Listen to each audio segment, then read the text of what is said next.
I know you mentioned in terms of some things to talk about to guys in terms of nutrition is meals that can make men last longer in the bedroom. Do you want to talk about that a little bit, and maybe also how you know about some of those things?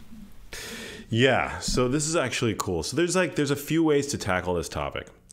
For one, I think testosterone is really important, right? It's the male sex hormone. It's involved in a feeling of well-being, body composition, but also libido, sex drive, performance, right? Today, we are exposed to innumerable what are called endocrine disrupting compounds.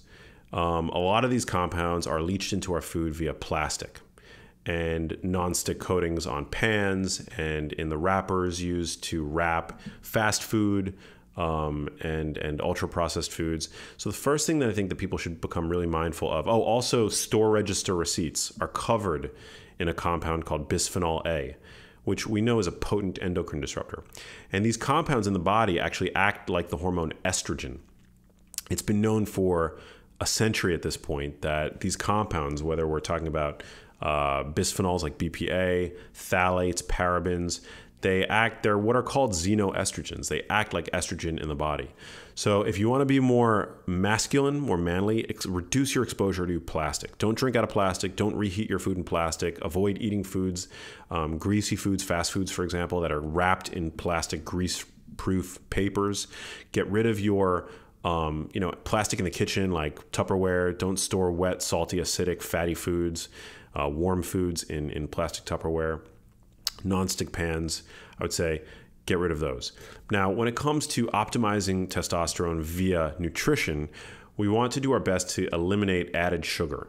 Now, a little bit of added sugar these days is going to sneak in inevitably. That's one of the major problems with added sugar is its insidious nature in the modern food supply. But studies show that one high sugar bolus, so giving subjects in a lab one high sugar meal, about 75 grams of sugar, actually led to a 25% drop in testosterone that persisted for 2 hours. So sugar is not friends with testosterone once in your body. A little bit here and there, fine. Whole fruit, absolutely fine. But it's the added sugar, the sugar-sweetened beverages that you really want to eliminate if you want to maximize your levels of testosterone.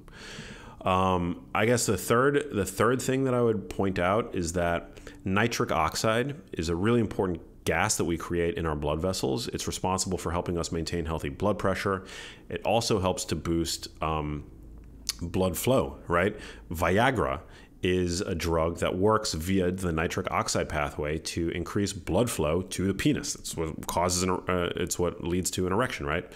Food actually provides nitrates, which then get reduced via oral bacteria to a compound called nitrite, which then enters that nitric oxide pathway, boosts blood flow, lowers blood pressure. It's one of the reasons why fruits and vegetables are well known to have a cardioprotective effect, right?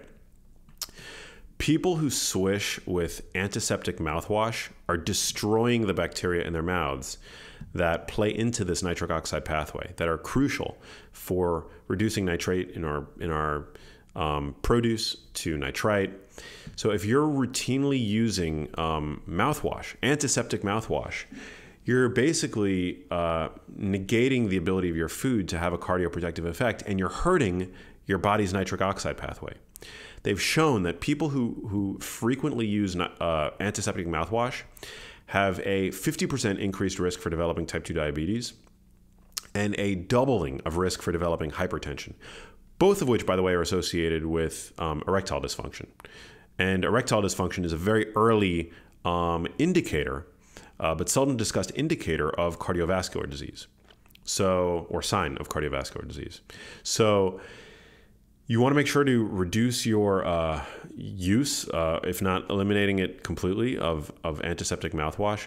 And you also want to increase your consumption of nitrate-containing vegetables. So dark leafy greens are incredible for boosting nitric oxide. Arugula in particular is per calorie, it has the highest concentration of nitrates. So arugula salad for dinner, right? Like, it's a great option. I think it takes about 90 minutes for you to see an increase in nitric oxide. after consuming it. And you also want to chew your food slowly because, again, we rely on oral bacteria to synthesize these compounds. So an arugula salad with steak for dinner on date night, making sure that you're chewing slowly, great way to 90 minutes later boost sexual performance. Also beets. Beetroot powder is a popular supplement among people who work out because it boosts nitric oxide, increases the pump, right? Beets, another great dinner option if you're looking to boost sexual performance. Other compounds that play a role, CoQ10 can help recycle nitric oxide, found abundantly in red meat. I think red meat is a great food. As I've mentioned, vitamin C, foods that contain vitamin C, so citrus, very sexy food. Oysters, loaded with zinc, which can support testosterone synthesis, and mollusks and crustaceans in general. So yeah, those are all, I think, really important tools. But you want to optimize for your testosterone levels, your hormone levels, which is really important. And you also want to support these nutritional pathways that can encourage optimal sexual performance. Awesome. So there's a lot to do here. A lot of things that you could work to optimize and help with testosterone. That's fantastic.